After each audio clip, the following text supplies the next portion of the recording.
I'm going to talk a little bit about being a solution-oriented spiritual thinker. Some people ask from time to time, what is metaphysics? Well, in a nutshell, metaphysics is really the study of that which goes beyond the physical, goes beyond what we can see. And it's not about changing the world. This spiritual philosophy focuses on the art as well as the science of being. So instead of being concerned with what's happening in the world, the attention is on our thought about the world. Now, it's not like students of spiritual metaphysics are indifferent to what's going on in our world. We're very much concerned about that. Rather, metaphysicians know that change does not start by trying to make things right, but by first seeing rightly. In other words, it's not about trying to force a change or to alter a person's behavior or to make the world different. There's a quote, I think, from Ralph Waldo Emerson that notes that seeing things from the highest point of view, that's what we're trying to do. So this view is another way of thinking because it sees beyond current circumstances to solutions. Now, to tell you the truth, most people are reactionary thinkers. We all are at some point. Something happens and we react. Sometimes the reaction is about worry, doubt, fear, or some people have anxiety. Other times our reaction is one of joy and inspiration. We're lifted up. Since many believe circumstances cause the thoughts, we end up thinking these are responses that are normal for us. And as a result, we believe our reactions are inevitable. Well, stuff happens in life. There's good stuff, there's not so good stuff. But once it does, it's history.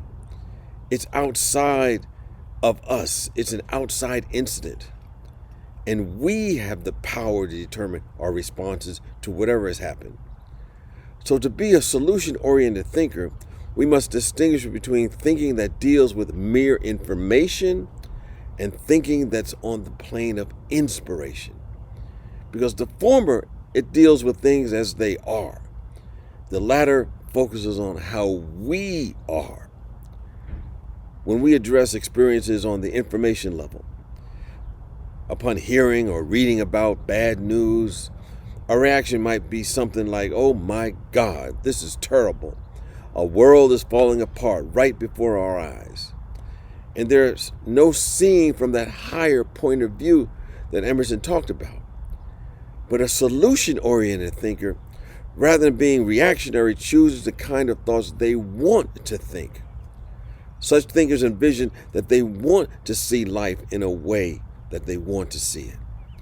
So their awareness, their consciousness is towards solutions rather than staying on the level of the problem. You see, if we stay in reactionary thinking and affirm how bad things are in our lives, our politics, or our world, it only reinforces the very energy behind the experiences we claim that we do not want. It won't stop until we step back and declare, stop this train. It's time to get off. And the way to get off the train and stop the momentum of negative energy is to think and to say, I see the facts. I see how things are right now. But within me, there is a power to see the facts in an empowering and positive way. I can lift my seeing to a higher point of view, and I can infuse the energy field with an uplifting consciousness. I can be and am part of the solution. So if we are to have lasting solution to the challenges in our lives, in our society, in our world, we must collectively think from a place of inspiration and not resignation. Now, we don't pretend the challenges we face don't exist. Like I said, they do. That would be denial in the most unhelpful way. But we are in a world, but we don't need to be snagged by the undertow of a low vibration consciousness that's in it. We can center ourselves in the consciousness of Spirit of the living God. which only knows divine spiritual solutions. And only then will the changes we want to see take place in our society and in our world. Peace and blessings to you. And remember this, you have the power to create your best life now.